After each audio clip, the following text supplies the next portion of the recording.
I've never been the type to take offense at little things. When your loved ones chuckle at the way you dress, you shrug it off. Just harmless fun. When your granddaughter says you look like a grandma from the 80s, you smile. But one night at a family dinner, I accidentally overheard what they really thought, that I was an embarrassment to the family because of my coat. And that's when it hit me. My appearance mattered to them more than my heart ever did. So I made a decision. No words, no warnings, no apologies, just action. If this story resonated with your soul, click subscribe and let me know in the comments which city or country you're listening from. I'm truly curious to know where you're tuning in from. My name is Mary Louise Carter.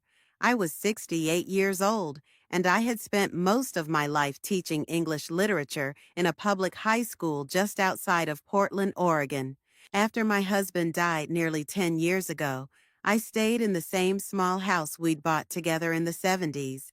It was a one-story craftsman-style home with creaky floors, faded curtains, and a garden that grew wild no matter how hard I tried to tame it. It suited me.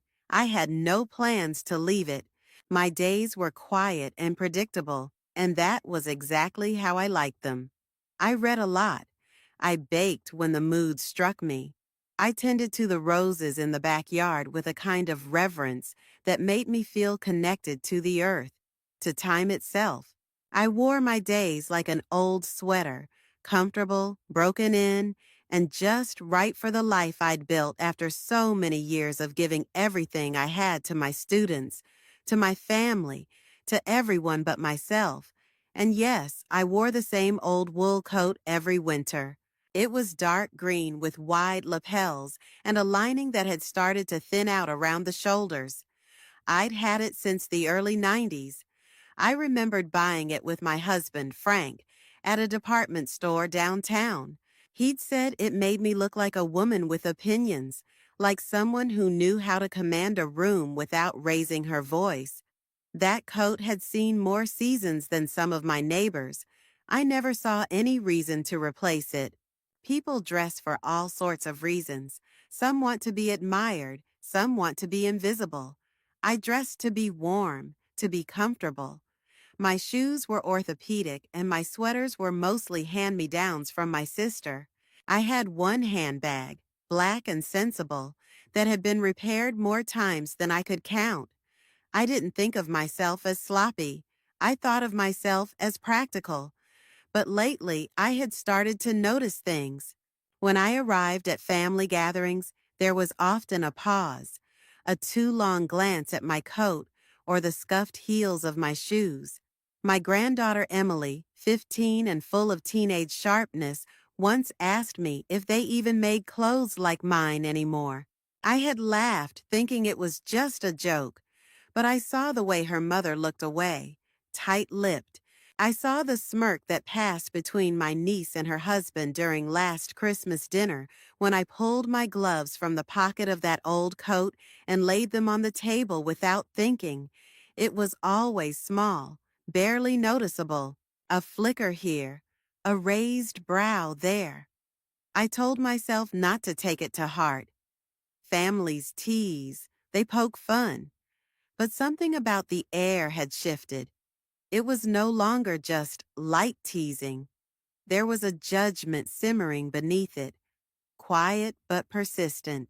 I overheard things too, things not meant for my ears. My sister once whispered to her daughter that I was stuck in another era, as if I were a misplaced antique instead of a living person with memories and feelings and a bank account that was entirely my own. I heard my nephew joking with his wife that I looked like I was about to teach Sunday school in 1955. They said it with a laugh, but laughter doesn't always mean joy. Still, I didn't say anything. I kept wearing the coat. I told myself it didn't matter. I had long since stopped caring about the opinions of others. I had lived through too much, loss, illness, disappointment, heartbreak, to let someone else's opinion of my wardrobe cut me. But something had started to curl at the edge of my piece, like smoke from a candle long extinguished. It wasn't about the coat. Not really. It was about being seen as less, as behind, as disposable, as someone who belonged to a world that no longer existed. That coat, to me, had always been a symbol of memory, of resilience, of a life lived with care and intention. But to them, it was an eyesore, an embarrassment, proof that I didn't fit their version of how a woman, how a grandmother should look.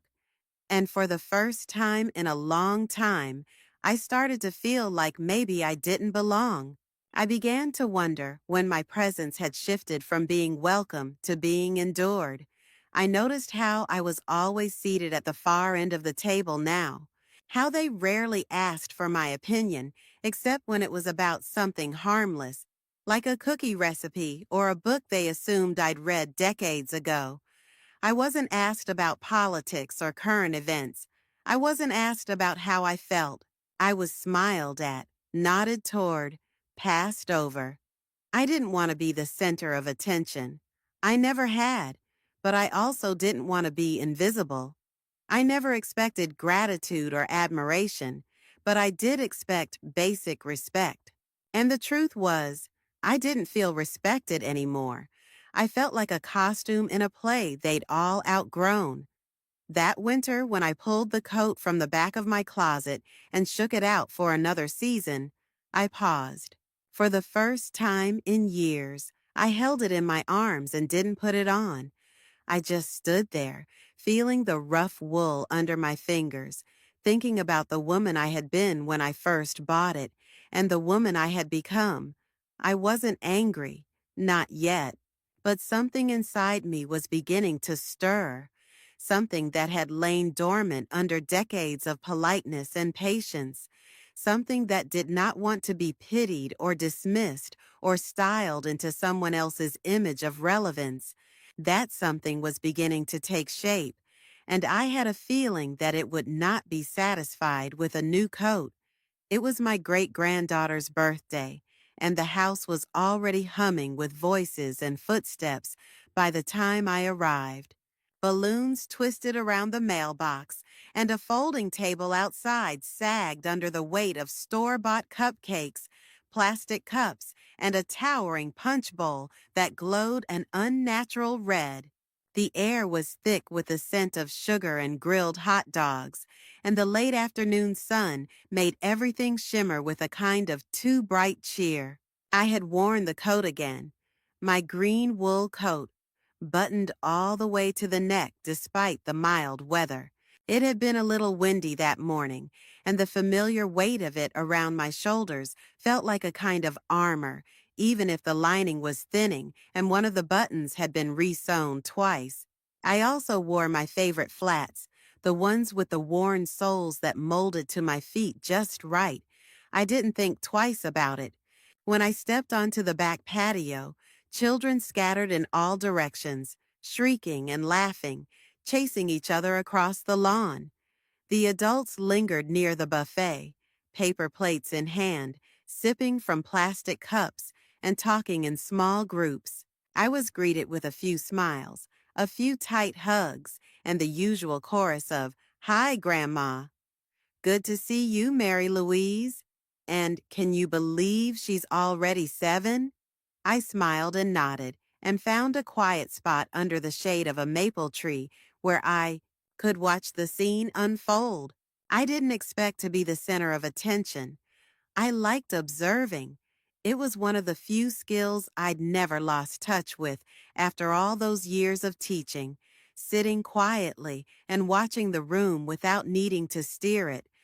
And then I heard it. I hadn't meant to overhear. I wasn't standing close enough to be obvious, but the breeze carried their voices too clearly to ignore. "She's still wearing that coat," one voice said, half amused, half exasperated. It was my granddaughter, Emily.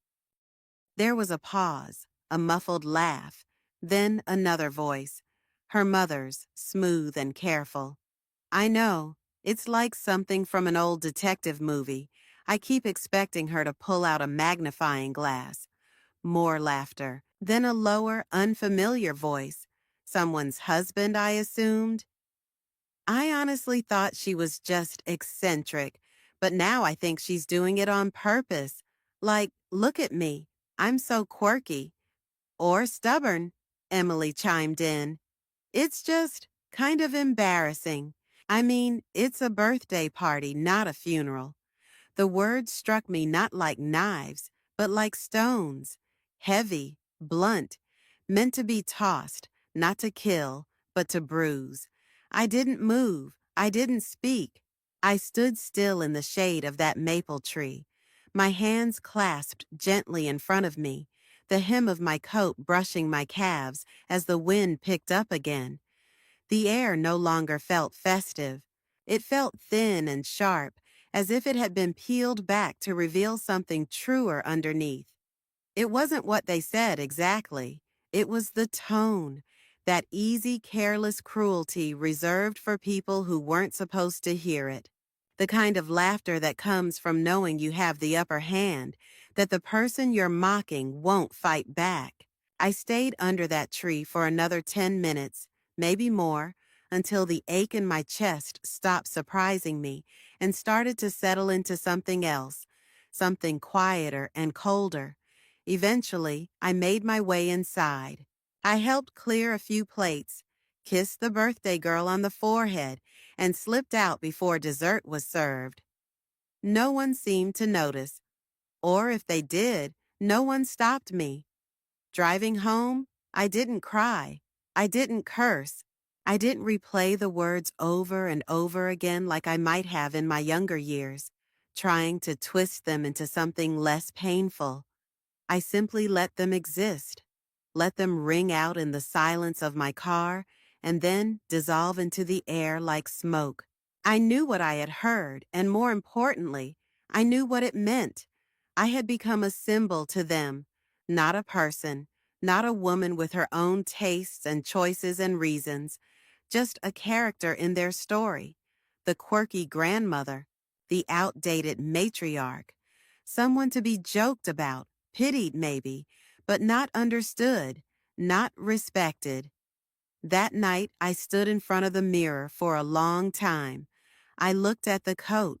The green wool had faded slightly, the seams were soft from age, and the sleeves sagged just a little. I still loved it, not because of the way it looked, but because of what it represented. Years of stability, years of getting through winters alone, years of being myself in a world that demanded constant reinvention. But now it carried something else, their laughter. And while I wouldn't throw it away, no, it was still mine, I realized that I no longer wanted to be seen through the filter of their mockery. I wanted something different, not newer, not shinier, just mine, unbothered, undiluted.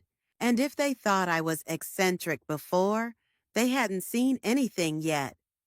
I woke early the next morning with that strange heaviness in my chest, the kind that lingers long after the moment that caused it has passed. The house was still and quiet, sunlight filtering in through the gauzy curtains above my kitchen sink. I made coffee as I always did, standing barefoot on the cool tile, letting the steam from the kettle rise into my face. But everything felt different. Everything tasted different.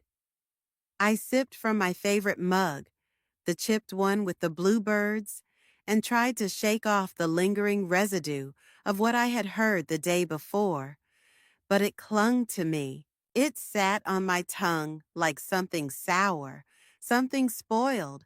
And for the first time in a long time, I didn't find comfort in my morning routine. I sat down at the table, surrounded by the things I had built into a kind of sanctuary over the years. The same crocheted placemats, the little vase of dried lavender from last summer, the calendar with watercolor paintings of farmhouses. But nothing felt soft that morning. Everything felt like it was observing me, like the air itself had turned slightly brittle. I told myself it was just a moment. that people say things they don't mean, that families are messy. But the truth was, I wasn't hurt just because they had laughed at my coat. I was hurt because in their laughter there was something deeper, a disconnection, a dismissal. I had raised my children to be kind. I had poured years of my life into their comfort, their security, their education. I had gone without new clothes, new furniture, vacations, all so they could have what they needed. And I had done it gladly without expectation of thanks, because that's what you do when you love someone. You give. But somewhere along the way, that giving had been reinterpreted as something else, something weaker. I had become invisible not through neglect, but through familiarity. They had seen me for so long that they had stopped seeing me entirely. I didn't cry. I didn't rage. But I felt the ache in my stomach, in my teeth, in the back of my throat. It was a tightness, an inner pressure, the kind that made food taste like cardboard and sunlight feel like a glare instead of a balm. I spent the afternoon cleaning, not because the house was dirty, but because I needed something to do with my hands. I scrubbed the baseboards. I wiped down the inside of the cabinets. I reorganized the pantry even though it had already been in perfect order. I worked until my knees ached and my fingertips were raw, but the hurt stayed. It was like tasting bitterness you can't rinse from your mouth, no matter how many glasses of water you drink. I kept thinking back to their voices, the casualness of it all, how easy it had been for them to mock me, how little it cost them to throw me under the wheels of their humor for the sake of a laugh. It wasn't that they had meant to wound me. That would have almost been easier. It was that they hadn't thought of me as someone who could be wounded at all. That kind of pain is harder to name. It doesn't announce itself with fireworks or melodrama. It's a quiet erosion, a hollowing out. It makes you question the stories you've told yourself about where you belong and how others see you. I sat in my living room as the sky turned the color of ash and rose, the light stretching long across the floorboards. I stared at the framed pictures on the mantel. Birthdays, holidays, weddings, smiling faces, arms wrapped around each other. Moments we had frozen in time. I wondered how many of those smiles had been real. How many of those arms had held me out of habit and not affection. I wasn't bitter, not yet, but I was tasting the first notes of it. The metallic sharpness of disappointment, the slow burn of disillusionment.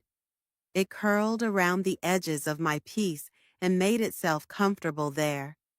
I thought about the coat, about how I had chosen it so long ago with pride, with intention, about how it had weathered winters and funerals and first days of school, about how it had held me, wrapped me, protected me. And now it had become a punchline, a shorthand for everything about me they no longer valued. I folded it carefully that evening and placed it at the back of my closet, not because I was ashamed, but because I needed a break. I needed to remember who I was outside of what they saw. I needed to remember that my worth did not hang on a hanger. Later, as I lay in bed staring at the ceiling, I thought about all the ways I had made myself smaller over the years, to keep peace, to avoid conflict, to make room for others. I thought about how often I had brushed aside little slights and quiet humiliations, about how often I had mistaken endurance for grace. That night, I did not fall asleep easily. I lay there for a long time with my hands folded across my stomach, listening to the creaks of the house and the distant sound of a dog barking 2 blocks over. And as the hours stretched thin around me, one clear truth formed in the silence. I was done apologizing for who I was, and I was ready to act, not to prove a point, but to reclaim something I had lost slowly and silently over the years. not my dignity. I had never surrendered that, but my voice. And this time, I wasn't going to use it in words. This time, I was going to move. It began the way many of my days began, quietly. I had no grand intention when I left the house that morning. I didn't dress differently or carry any particular energy with me. I simply put on a light sweater, tied my shoes, and stepped out into the soft hum of my neighborhood, letting my feet guide me with no set destination. The air was cool but not cold, and there was a certain clarity to the sky, a brightness that made everything feel freshly washed. I walked past the neighbors' yards, admiring the peonies and rhododendrons blooming in vibrant defiance of the still chilly breeze. I passed children waiting at the corner for the school bus, a golden retriever watching the world with lazy interest from a screened-in porch, and the mail carrier making his rounds with methodical grace. I didn't wave to anyone. I didn't feel like being seen, not yet. That day, I wanted to move through the world quietly, as though it owed me nothing and I owed it nothing in return. The downtown strip was only a mile away, and I found myself drawn to it like I often was when I needed space from my thoughts. I wandered slowly past the bakery with the lemon sugar scent that always made my mouth water, past the thrift store with faded signs in the window, and the little bookstore where I used to host poetry readings for my students decades ago. I turned the corner onto a side street I hadn't walked in some time and noticed a real estate office tucked between a florist and a yoga studio. It was small, unassuming, with a large window that looked like it hadn't been washed since fall. There was a display of printed listings taped to the glass, pictures of kitchens gleaming with granite countertops, living rooms dressed up for the camera with staged pillows and fruit bowls. I didn't stop on purpose. I only meant to glance. But something caught my eye. A photo of a house, a modest little cottage, white with blue shutters and a wraparound porch. It was nothing extravagant. It didn't scream wealth or prestige. It whispered peace. The way the light hit the front steps, the shape of the windows, the way the flower beds framed the walkway like open arms. It looked like someone had loved it. I don't know how long I stood there staring. The wind pulled at the hem of my sweater, and my fingers rested gently on the cool glass. I read the listing details: 2 bedrooms, 1 bath, a small garden, walking distance to the water. It was just far enough from my current life to feel new, but not so far as to feel like an escape. For a long moment, I let myself imagine. I pictured myself on that porch in the early morning, a cup of coffee in hand, my hair loose and gray in the breeze. I saw the inside filled with soft light, a small wooden table by the window, bookshelves full of poetry and history, a bedroom with a quilt I had made years ago. I imagined planting lavender and tomatoes in the backyard, hosting no one unless I wanted to, setting my own rules, writing letters I'd never have to send. It wasn't just the house, it was the possibility of it, of starting over without starting again, of making a decision that belonged only to me. The door to the office opened as a young woman stepped out, holding a clipboard. She smiled politely, asked if I was interested. I almost said no. I almost turned and kept walking. But instead, I surprised myself. I said yes. I said I'd like to know more. I said it like I was ordering tea. Calm, unassuming. But inside, I felt the pulse of something rare and thrilling, something like power. She invited me in and offered me a seat. The office smelled like paper and old coffee, and the walls were lined with binders and brochures. She pulled up the listing on her screen and began telling me about the property, its history, the owners who had recently moved to Arizona, how long it had been on the market.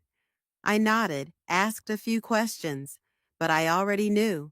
I knew I wanted it the moment I saw it. We scheduled a viewing for the following morning. I walked home slower than before, the weight of the idea settling into my bones. I didn't call anyone. I didn't tell my sister or Emily or anyone else who might ask questions or offer opinions disguised as concern. I tucked the plan away like a folded note in my chest, letting it warm quietly against my ribs. By the time I returned home, the light had changed. The house looked the same as it always had, unassuming, square, worn around the edges. The front steps still creaked. The screen door still stuck halfway if you didn't tug it just right. But I saw it differently now.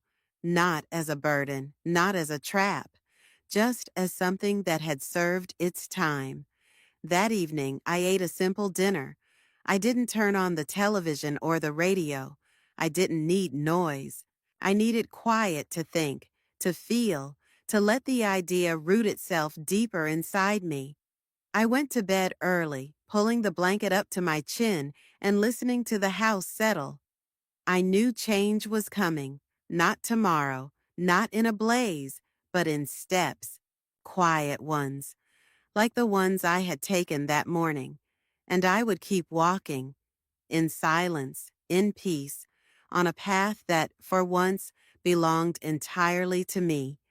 The next morning I woke before the sun, the sky still a soft, uncertain gray. I dressed in my quiet way, pulling on my softest jeans, a sweater that had seen better days, and a pair of sneakers that had molded perfectly to the shape of my feet over the years. I didn't bother with makeup or jewelry. Today wasn't about presentation. It was about decision. It was about making a deal with myself that I would not back down from. The streets were still damp with the remnants of the night's rain as I made my way to the small real estate office. The town stirred slowly to life around me. Coffee shops pulling up their shades, joggers with determined faces threading along the sidewalks, shopkeepers setting out racks of sale items. Everything in the world seemed to be moving with quiet certainty, and I drew strength from that rhythm. When I arrived, the young agent, whose name I learned was Stephanie, greeted me with an easy smile and a clipboard of papers tucked under her arm. She was efficient and kind, sensing perhaps that I didn't want chatter, only clarity. She led me to her car, and we drove the short distance to the house. It looked even better in person. The porch was wider than I had realized, the white paint a little chipped, but nothing a fresh coat wouldn't fix. The front door was deep blue, worn just enough at the edges to hint at stories it had witnessed. The garden beds were sleeping under the last crusts of winter, but I could already see the promise in them. Dark, rich soil waiting for life. Inside, the air smelled faintly of lemon polish and old wood. There were no grand spaces, no towering ceilings or designer finishes, just a simple, sturdy beauty. A small fireplace in the living room, a kitchen with a window above the sink that looked out to the backyard, a bedroom with enough light to wake up smiling. Stephanie moved around the house with practiced ease, pointing out features, mentioning recent updates. I listened, but mostly I listened to myself, to the way my heart felt steady, the way my breathing stayed slow, no flicker of doubt, no twinge of hesitation. It wasn't just a house, it was a line in the sand, a quiet but unmistakable declaration that I would no longer be content shrinking into the corner of my own life. After we toured the rooms, Stephanie turned to me and asked if I'd like to think about it. I shook my head. I had done enough thinking. More thinking would only invite fear, the kind that creeps in wearing the mask of practicality and good sense, the kind that keeps you planted in places that no longer fit, just because staying still feels safer than stepping forward. I told her I was ready to make an offer. The process moved quickly after that. Stephanie smiled in that relieved way young professionals do, when they know they've made a sale without needing to hard sell it. We returned to her office where she pulled out forms, pens, copies of copies. I sat at her desk, feeling the strange weight of the moment settle around my shoulders, not heavy like regret, heavy like a cloak you choose to wear into the unknown. There were numbers, figures, discussions about inspections and closing costs. I nodded, signing where she pointed, initialing where needed. My hand was steady, my voice was clear. Every signature was a promise to myself that I would not apologize for choosing differently, that I would not allow guilt or obligation to pry me back into the life I had so carefully stepped away from. As we wrapped up, Stephanie asked if there was anyone she should call to share the good news. Family, perhaps. I smiled gently and told her no. Thank you. This was mine, mine to hold, mine to celebrate, mine to live through, alone if necessary, proud if nothing else. Walking back out into the morning sun, I felt taller somehow, not in a way that others would see, but in the way my spirit filled the space around me more fully. I stopped for a coffee on the way home, sitting at a corner table by the window, with my cup cradled between my palms. I watched the town move around me, the steady stream of life carrying on, without knowing that something had shifted inside me in a way that could not be undone.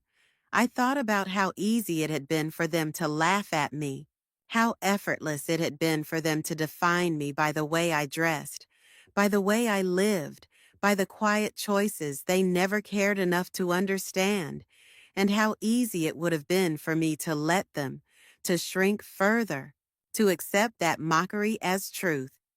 But sitting there, sipping my coffee, the papers in my bag, and the key soon to be in my hand, I realized something else. I had never needed their permission to live my life. I had never needed their approval to dress or think or choose as I pleased.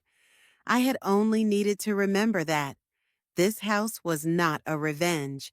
It was not a middle finger raised against the laughter behind my back. It was something far simpler and far more powerful. It was a choice, a deal struck quietly between the woman I had been and the woman I was finally allowing myself to become. No announcements, no explanations, just a key, a door, a new beginning. And me, finally, standing at the center of my own life again. The day I officially closed on the house, I did not tell a soul. Not my sister, not my children, not my granddaughter. I didn't drop hints or share a casual remark over lunch or slip a detail into a phone call. I kept it entirely to myself, the way one keeps a secret garden, growing something new away from the eyes of those who would only see weeds where beauty was beginning. It wasn't out of spite. It wasn't about revenge. It was about something quieter and far more sacred, sovereignty. I didn't want to defend my decision. I didn't want to field the barrage of well-meaning questions disguised as concern or polite disbelief laced with judgment. I didn't want to be asked why I needed to move or whether I was lonely or whether I'd finally realized I was too old to be living in that drafty old place. I had made a choice, a full adult informed choice, and I had done it on my terms. That afternoon, I picked up the keys and held them in the palm of my hand like a talisman. They were simple, unmarked silver keys with a tiny plastic tag that bore the address in smudged ink. I turned them over in my fingers again and again, feeling the edges, the coolness of the metal, the heft that felt too light for how much they now carried. I didn't pack with haste or urgency. I moved in rhythms that felt honest and unrushed. I donated what no longer felt like mine. I boxed up the things I wanted to carry forward, not just objects, but memories that still felt warm to the touch, books, old letters, my favorite mugs. The Afghan I had knitted with my own hands the winter Frank was ill. A photo of my mother, forever young in a black and white frame. Each item I placed in a box was a decision, a declaration. This stays with me. This I release.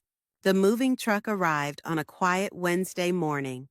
The driver was a young man with a kind face and a soft voice. He didn't ask questions. He loaded the furniture with care and didn't treat me like a fragile thing. I followed behind him in my car, my hands steady on the wheel, my breath even.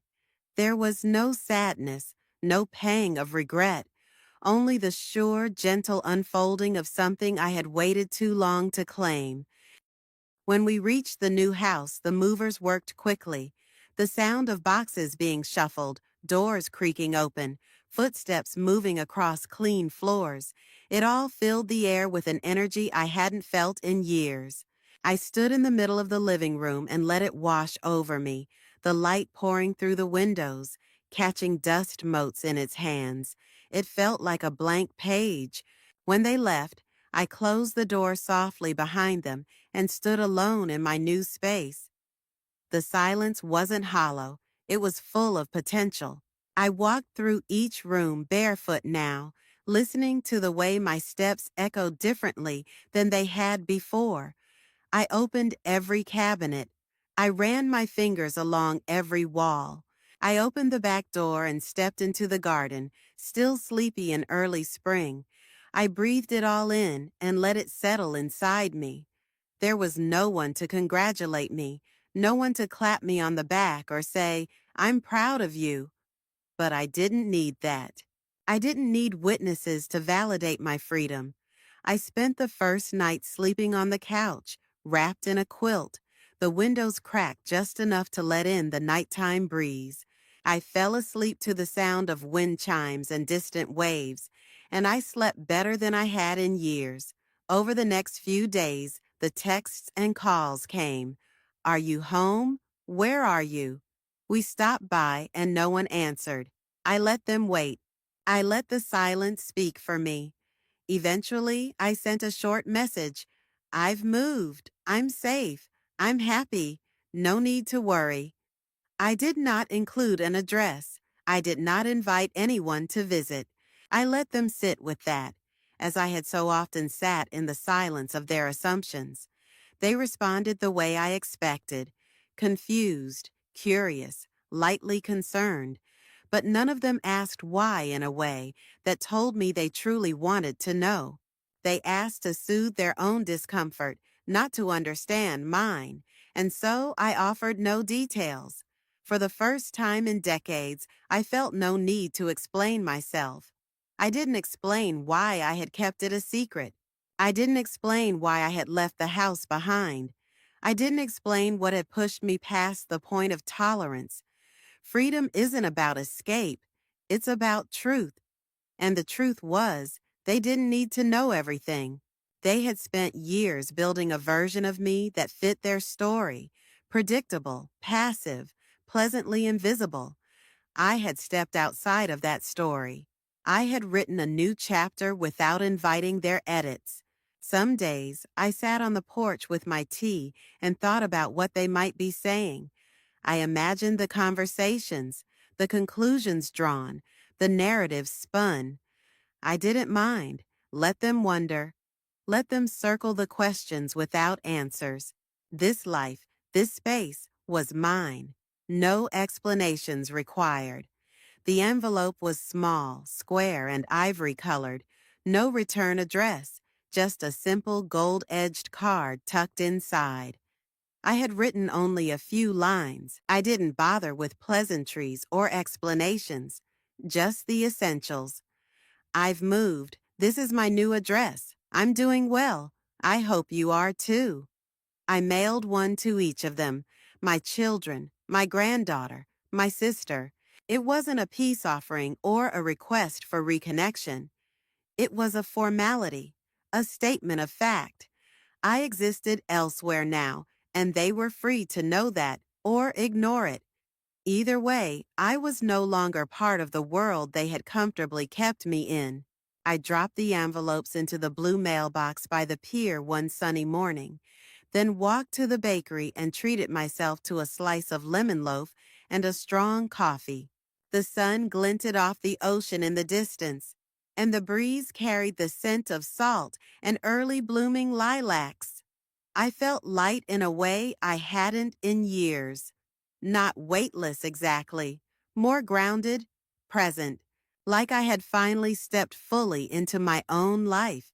Days passed, then weeks. A few cards came back, not handwritten letters, not calls, just cards. Generic, pleasant, harmless. So glad to hear you're well. Congratulations on the move. Let's catch up soon. None of them asked why. Not really. Not with any depth or honesty. And I didn't push. I had made peace with the fact that some people prefer distance when confronted with a version of you that no longer fits their expectations. I wasn't angry, just uninterested in returning to a dynamic that had required me to apologize for the space I took up. My new address didn't just signify a different zip code. It marked a boundary, one they could cross if they came with respect and sincerity, but not with pity, not with forced politeness, and not with the quiet judgment that had followed me for years like a shadow no one would name. I filled my days with small joys. The backyard, still wild and tentative, became my favorite space. I planted marigolds and thyme, set up a bench under the old elm tree, and often took my lunch outside just to feel the sun on my skin and the soil beneath my feet. I kept a journal, not of deep thoughts or dramatic insights, but of moments. The first daffodil bloom, the neighbor's cat that started visiting my porch, the way my breath felt steady after a morning walk by the sea. The quiet no longer felt empty. It felt earned. I made friends, slowly, gently, the way people do when they're no longer in a rush to impress. There was Elaine from the bookstore who shared my love for Alice Munro. Gerald, the retired postman who lived 2 doors down and still whistled the same tune every morning. And Rosa, who ran the cafe and knew I liked my tea strong, no sugar. They knew me simply as Mary, not Grandma Mary, not Mom, not the one who always wears that coat. Just Mary. And I liked that. It reminded me that I was more than the roles I had played. One afternoon, I received a knock at the door. It was Emily. She looked different, older, more tentative, a bit nervous around the edges. She held a small bag with a lemon tart inside. I thanked her and invited her in. We sat in the kitchen, the sunlight streaming in through the window, the air thick with things unsaid. She asked questions, gentle, respectful ones. I answered only what I felt like sharing. She didn't push, and for the first time in years, we spoke like two people meeting each other again, not like a grandchild trying to decode the silence of a grandmother she thought she understood. When she left, she hugged me, not tightly, not dramatically, but with warmth. She didn't ask when she could come again. She didn't promise to bring the others. She didn't make any grand declarations. And that was fine. That was honest. The next day, I baked a tart of my own. I wrapped it, walked to the post office, and sent it to her. My way of saying, I see you too. The house grew more mine with every passing day. I painted the front door yellow. I hung wind chimes by the window. I placed a rocking chair on the porch and found myself sitting there most evenings, wrapped in a shawl, watching the horizon shift from gold to violet to deep blue. This new address had no ghosts, no expectations pressed into the walls, no legacy I had to protect or live up to. It was just a house, but it held a life, my life, fully mine.